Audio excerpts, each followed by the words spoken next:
ngiyayiphetha inkosi yasebuhleni bamaNazaretha.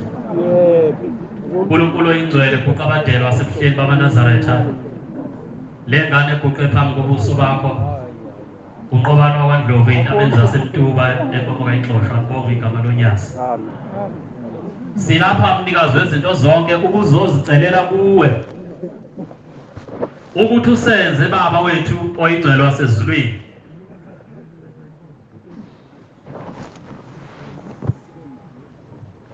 Sizocela Nkosi ukuthi usenze sibe ngabantwana nakuba sizalwa ngamaNazaretha, kodwa Nkosi usenze sibe ngabantwana abangamaNazaretha, ngoba kunomehluko Nkosi umntwana oyinazaretha nomntwana ozalwa ngamaNazaretha. Sizocela futhi uNkulunkulu dwala labadala kuwe ukuthi Nkosi masiguqe lapha usenze singabantwana bakho baleli bani, sibe ngabantwana abanobuhlakani kodwa singabi ngabantwana abahlakaniphileyo, ngoba kunemahluko phakathi komntwana oyisihlakaniphi nomntwana onobuhlakani.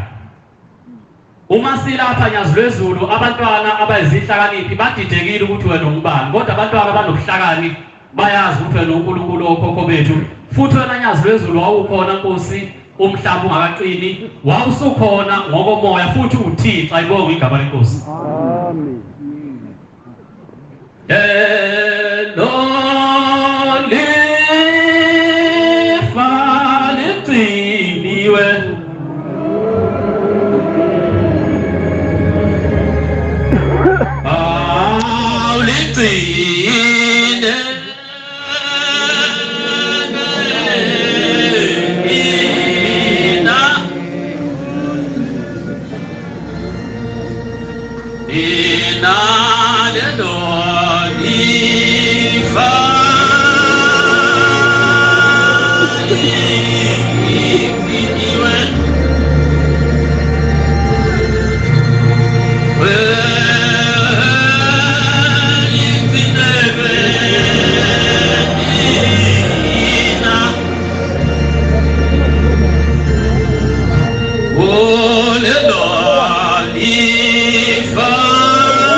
lasemtuba kunethempeli lakwaBheka uZulu lapha ubaba wezulu akithi ayekhulume ngalo ukuthi ubaba mkhulu wafika khona walima ukudla kwadliwa amashumi eminyaka kungapheli. Leli thempeli lakwaBheka uZulu kwahamba isikhathi, kwase kufika isikhathi sokuthi kuphume ithempeli elaphuma kuyo leyo kwakha umuzi wasePhumlani. Ngaleso sikhathi kwakunobaba umvangeli umthetho omdala wasePhumlani owathi mangabe liphuma leli thempeli beyokwakha leyo umuzi wasePhumlani, abantwana bangayithola indawo, base bethola isihlahla ngehla komgwaqo, abafika basondela ngaphansi kwaso. Kanti lesi sihlahla abasondela ngaphansi kwaso indawo yomuntu. Wawukhona Nkosi yamakhosi intaba engakaqini, kwakunguwe ngaleso sikhathi. Basonda laba bantu kanti indawo yomuntu. Umnikazi wale ndawo wayesebenza lapha ngaphesheya kwemfolozi wamahlathi, wathi kuya emsebenzini kwakuyisabatha ngekade zo2 ntambama. Wathi mayedlula eduze kwalomgwaqo, wathi uyabheka phansi kwesihlahla, wathola kunamaNazaretha ehleli khona ethandaza. Wathi amaNazaretha sesonta la, wathi ngoba indawo yakithi lena kuyona kaShembe, wayesehambe sowethe esitobhini sakhe sebhasi, wabuye sekuya ngalocelemba kanti amaNazaretha wafice seyibusisile inkonzo hamba wathi mayefika lo muntu wayesefika wakhahlela lamatshe wajikijela ngamanye sathi sisele sodwa isihlahla wayesesiqoba esiqwini saso wasiqoba namagatshasi wasifica sinjalo wathi ngizoke ngibona ukuthi ngesabathu esilandelayo bazosonda kuphi. Shebe yisabatha le ndoda yenza lo mkhuba yayisihambi ekhaya yafika yatshela unkosikazi wayo yayigamle uMamkhwanazi lensizwa yafika yatshela umakoti wayo ukuthi seyenzeni lapha okuthandaza khona amaNazaretha yalala kwasanga kusasa wayisonto wathi ntambama ngo-3 yayisikhuphukela esitobhini sebhasi iyonqumela ibhasi isikuyela emsebenzini iphethe wona locelemba wasemsebenzini. Kanti abantu kade bekhona lapha yangasigijimile igijima ukuthi umuntu usesikuleni isihlahla samaNazaretha iNazaretha ngalinye laguqa lapha eselikhona lathandaza ukuthi inkosi le ndawo ma kungafanele sithandazele kuyo sifunele enye indawo esizokhonza kuyo. Yathi le ndoda bangabe imile lapha yayime khona kunomuzwa kaNtombela mawusuka ethempelini lasePhumlani ushona phansi ngapha esandleni sokunxele yayikade ime khona le ndoda ilinde ibhasi elikhuphukayo la yayisebenza ngakhona kuthiwa wabe sekuqhamuka izinsizwa zayibingelela nje kahle ngokuyihlonipha le nsizwa yavuma kwakungeya kwaMantengu yayisithi hawu lo celemba omhle kangaka kodwa baba ake siwubone bathi mabe ubheka yayisishaya kabili kathathu le nsizwa ngalo celemba eceleni komgwaqo yathi lo celemba wamhle kangaka uyakwazi pho wena. Bathi ungazi kanjani ngani ngisebenza ngawo yasivela imqala nje lesizwa yamqala ekhanda yehla naye yazi yawuphuma enyaweni base bemqoba labafana kahle lo muntu bamqoba bamshiya lapha eceleni kwendlela lathi lifika ibhasi lafica inqubi yezicucu zakhe. Uma ngabe befika bomphakathi befika beyithatha nangempela le ndoda yahamba yawugcinwa wathunwa lo baba wathi inkosikazi wakhe wayekade ezilile unkosikazi wakhe uMamkhwanazi wazila uthe ngakayikhumula lezile sagqoka ingubo ezimnyama yayisiyabuya le ndoda ngoba wasethembisa inkosi ukuthi uma uhambo luluhle indoda ayihambi kuye. Yahamba ke nale ndoda yayisibuya kumkakhe uzilile ngaso sikhathi uthi inkosikazi mfishi haye emndenini haye ezulwini kaShembe kodwa emndenini wakubo labantu babengona amaNazaretha ngisho inzalo yakubo yayingona amaNazaretha kodwa emndenini wakubo bona labo bantu abahamba bengona amaNazaretha base befike bemvimba usokhaya kwathiwa wena ngeke uzungene lapha laba abantu abawuzele senzo kuwe kade bethunywe yithi ngoba naku bathina sahamba singona amaNazaretha kodwa akekho omnye uNkulunkulu okhona emhlabeni nasezulwini ngaphandle kwalo Thixo. Uthi uthema ngabenza lesenzo sathe siyakhishwa emndenini uthi sizokubonisa lapho khona esikhona njengamanje njengoba sesikhishwe ezulwini hamba wena ucela into eshelele emhlabeni ukuze thina sibuyele ezulwini. Yayisibuya le ndoda nkosikazi wayafika yamtshela athi nkosikazi umndeni ungixoshile ayixoshanga ngoMshembe kodwa ixoshwe umndeni ngoba le mndeni esiphila ngayo amaNazaretha yona i-connected chain. Uthi-ke wayesebuye sezocela into eshelele wathi nkosikazi hamba ungifunela umthetho umvangeli ubusungifundela nomshumayeli umlungwane sengumfundisi namhlanje ubusungifundela bona nendoda yakwaHlongwa ehambisa ngumhlambululi bayidubula ubaba esethokozana.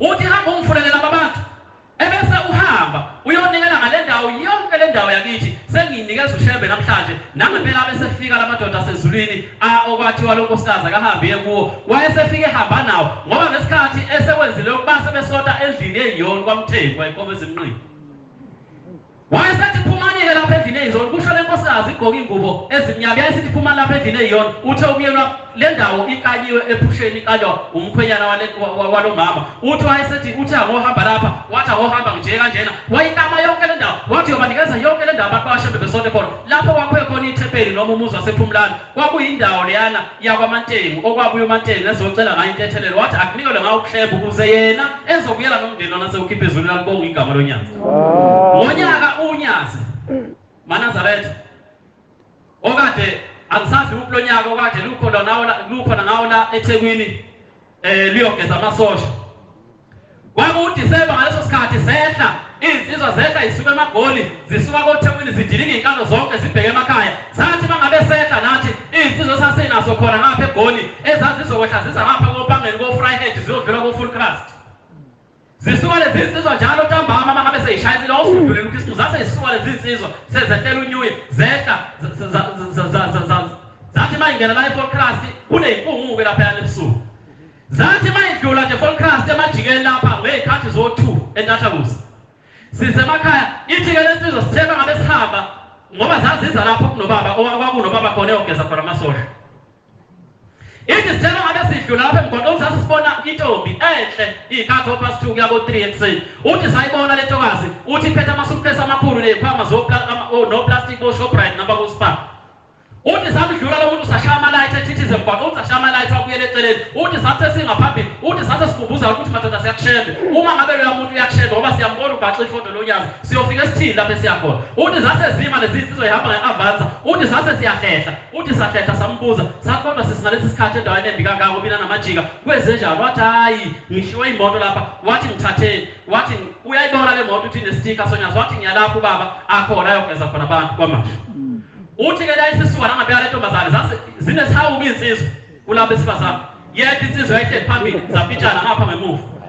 Uyabona nje abahamba ngesitimela bayazi ngisho esitimeleni ivele ibholozo indoda ingafuni ukusuka kuyona lekhapha umuntu besifazane, ubona amadoda esemincane sevula indawo yokuhlala kahle wena umini. Yayisisuka nangabe le ntombi yahlala kahle lapha ku-Front City yadedela iy'khwama zayo noShekhasi bagona ney'khwama zayo. Sebeyancolisa-ke bashitshana ngokuyincolisa, iyayichaza le ntombi ukuthi igama lami nesibongo sami nguSibanibani, ngizalwa kwaSibanibani endaweni ekhaya kithi kusendaweni ethile. Bathi uma ngabe behamba ngomgwaqo base bethi ngeke sikushiye wena ekhaya ungakazi, endleleni ingakazi sizokushiya ekhaya.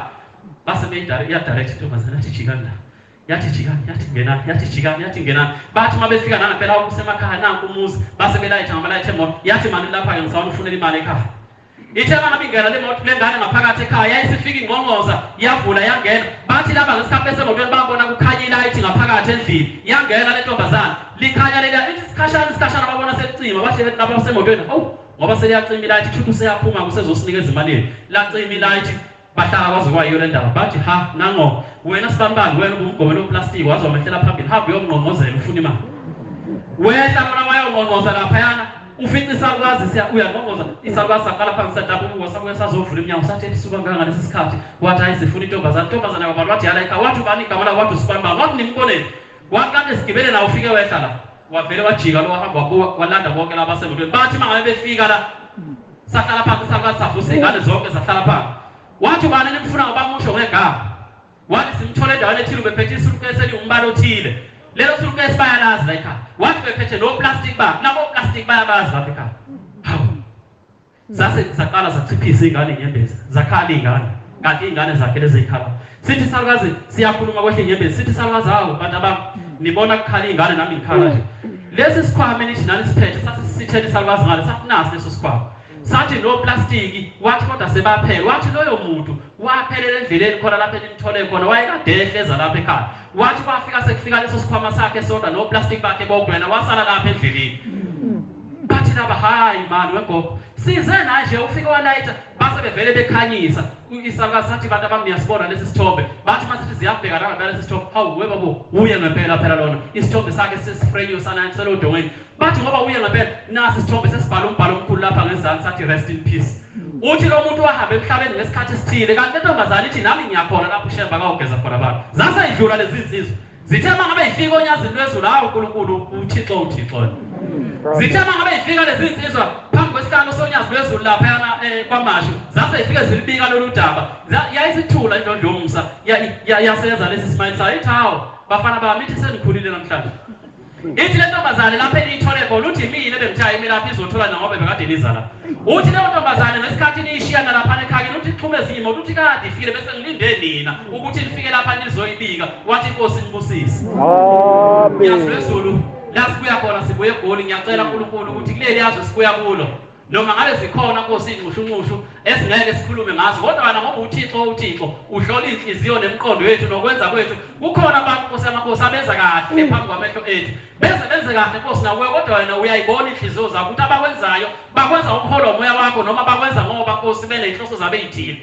Siyacela Nkosi ukuthi uhambele kuleli yazwe laseGoli, bakhumbule laba bantwana Shembe, bayakuthanda nyazi lwezulu, bayakuthanda ngenhliziyo zabo zonke, noma zikhona iy'nkinga ey'khona, kodwa Nkosi lezo y'nkinga nalezo zono aziqedi Shembe uthanda abakuthanda ngabo. Ngoba ngiguqe lapha ngiyacela Nkosi ukuthi ubakhumbule labantwana baleli yazwe. Inkosi kusenikuzwini. Amen.